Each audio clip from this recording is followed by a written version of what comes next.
सियासी लड़ाई हो गई है, ये हम सब देख रहे हैं, लेकिन इस सियासी लड़ाई से पहले जिस लड़ाई से शुरुआत की, मैं उसी से शुरुआत कर लेती हूं। आचार्य जी आपसे पूछ रही हूं, स्वामी उपमन्यु आपसे पूछ रही हूं, मुझे ये बताइए कि क्या जो कथा करेगा उसकी जाति ब्राह्मणी होनी चाहिए, तभी वो कथा कर सकता है? स्वामी उपमन्यु पहले आपसे। हाँ, पहली बात कि ये प्रश्न ही नहीं होना चाहिए। हाँ। हमारे यहाँ युगों युगों से, खाली कलयुग की बात नहीं कर रहा हूँ, सतयुग, द्वापर, त्रेता, सब में कहीं पे भी साधु की जाति नहीं पूछी जाती, चाहे वो वाल्मीकि हो, चाहे वो हो, क्या कहते हैं, हमारे एक मुस्लिम हुए थे, वो भूल गए, कि कबीर हो, चाहे रसखान हो, एक A to Z सब, किसी से कभी जाति नहीं पूछी जाती। हाँ। साधु जाति ना पूछो, साधु से पूछ लीजिए ज्ञान। केवल ज्ञान की पूजा होती है और हमेशा होती रही।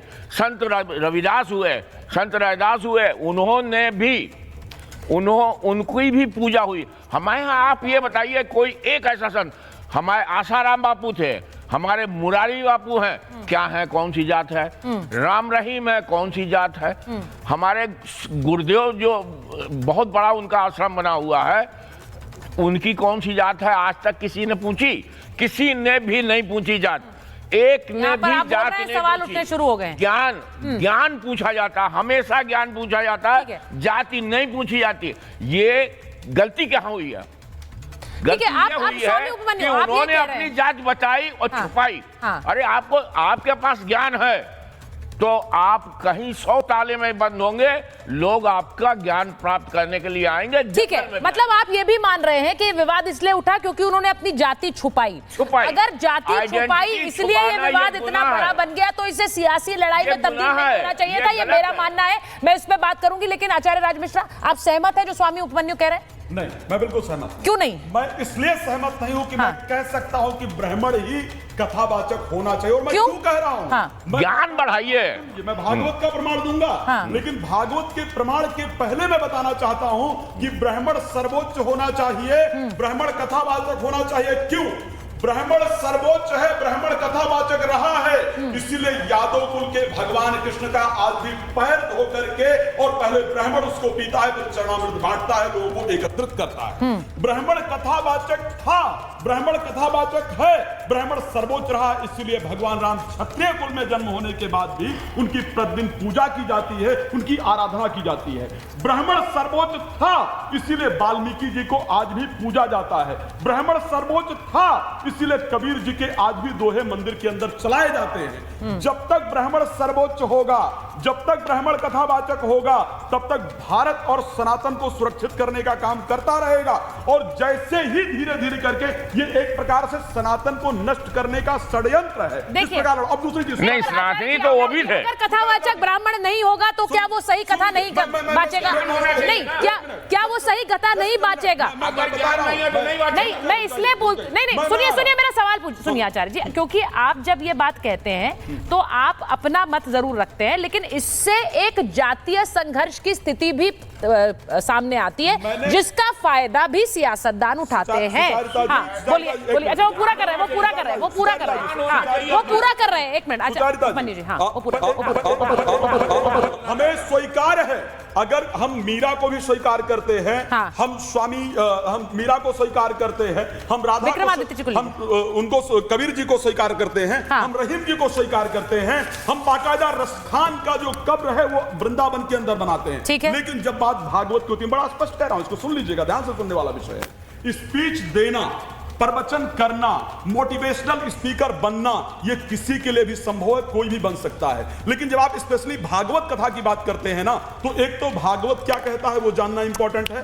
भागवत कथा एकमात्र कथा नहीं है, भागवत एक प्रकार का अनुष्ठान है जिसमें अपने पीढ़ियों की मुक्ति के लिए उसको किया जाता है। बाकायदा भागवत में आपके पूर्वजों को बुलाया जाता है, जहां एक बांस का स्तंभ लगाया जाता है, उनका वहां आवाहन किया जाता है। भागवत के लिए लिखा है, भागवत कथावाचक होना कैसा चाहिए।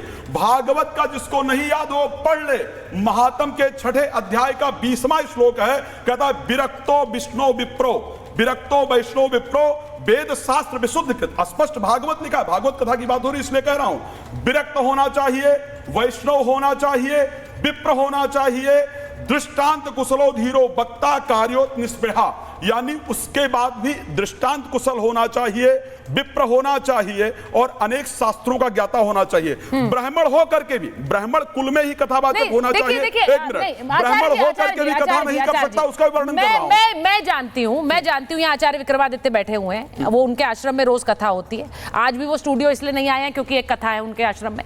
आचार्य जी, मैं आपसे पूछ रही हूँ, आप कथा सुनाते हैं, आप कथा बांटते हैं, मुझे ये बताइए क्या सिर्फ ब्राह्मण होगा? क्योंकि इस पर सियासत, मैं इस पूरी बहस को सियासी जो पहलू है उस पर जाना चाहती हूं, लेकिन पहले इस पर आप अपना टेक दीजिए। देखिए, सबसे पहले आवश्यकता है कि शास्त्र के मत को समझे। ब्राह्मण कौन, शूद्र कौन? हाँ। शास्त्र कहता है जन्म ना जायते शूद्र, जन्म से तो सभी शूद्र हैं, लेकिन कर्म से, ज्ञान से सब लोग ब्राह्मण बनते हैं, ज्ञानवान बनते हैं। और जब ज्ञानवान बन जाते हैं तो उसके लिए जो अपने ज्ञान को बांचकर लोगों को उत्थान करने का प्रयास करे वो ब्राह्मण हो जाता है, और जो वही आर्थिक तौर पर कार्य करने का प्रयास करे वही वैश्य हो जाता है, और वही अपने बाहुबल से जो समाज की सेवा करने का प्रयास करे वही क्षत्रिय हो जाता है। तो इसमें कहीं ये विवेचना को उपस्थित करने की आवश्यकता है कि एक ही कुल में अनेक जो व्यक्ति हुए, वही एक ब्राह्मण हुआ, वही क्षत्रिय हुए। यदि महाभारत काल के अंदर देखें तो भीष्म पितामह क्षत्रिय कुल में चले गए, उन्हीं के परिवार में उत्पन्न हुए व्यास जी, जो जिनकी माता जी जिनके विषय कहा जाता है, वो ब्राह्मण हो गए। तो आप समझे, इस बात को हमको समझ लेना चाहिए। यह विषय बहुत गूढ़ है, इस पे विवेचना करने की आवश्यकता है। लेकिन ये जो आज मत है, इसको समझने की आवश्यकता है। जाति ना पूछो साधु की, पूछ लीजिए ज्ञान, जिस प्रकार से अभी बताया गया ना, वो वास्तविक तौर पे आपके ज्ञान को किसी जाति, किसी वर्ण व्यवस्था की बताने की आवश्यकता नहीं है। क्या आप स्कूल में जाते थे, वहां टीचर से पूछते थे कौन से ज्ञान है, लेकिन बच्चे को इतना पता चल जाता था कि कौन ज्ञानवान है, कौन ज्ञानवान नहीं है, किसका कॉन्सेप्ट हमको समझ में आ रहा है, किसका कॉन्सेप्ट हमें समझ में नहीं आ रहा है। लेकिन यहां विवेचना, जिस परिदर्शन के चक्कर में हम आज यहां उपस्थित हुए, इसको समझने की आवश्यकता है। यह विरोध ब्राह्मण का या किसी जातिवाद का नहीं है, ये खाली जो विरोध है नारी के अपमान के ऊपर सारी लड़ाई है।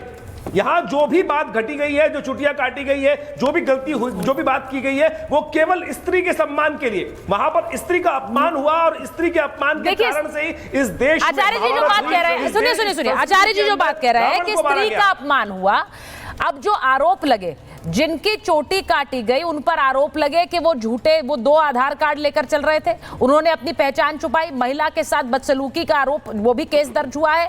अब इन सब पर अखिलेश यादव क्या कह रहे हैं? संगीत रागी जी जरा सुन लीजिए, मैं जरा एक बार चलाना चाहती हूँ।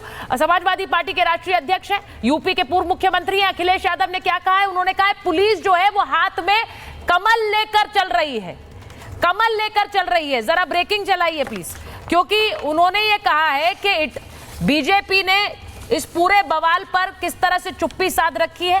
वो कह रहे हैं कि पुलिस के हाथ में कमल है, इसीलिए ये सब कुछ हो रहा है। अब मुझे ये जरा बताइए प्रोफेसर रागी, उनका ये कहना है कि एक व्यक्ति की चोटी काटी गई, इसलिए नहीं कि उसने बदसलूकी की, इसलिए नहीं कि उसने अपनी पहचान छुपाई, इसलिए क्योंकि वो पीडीए का व्यक्ति था जिसकी बात वो करते हैं। देखिए, अखिलेश यादव, धर्मेंद्र जी को भी लीजिए।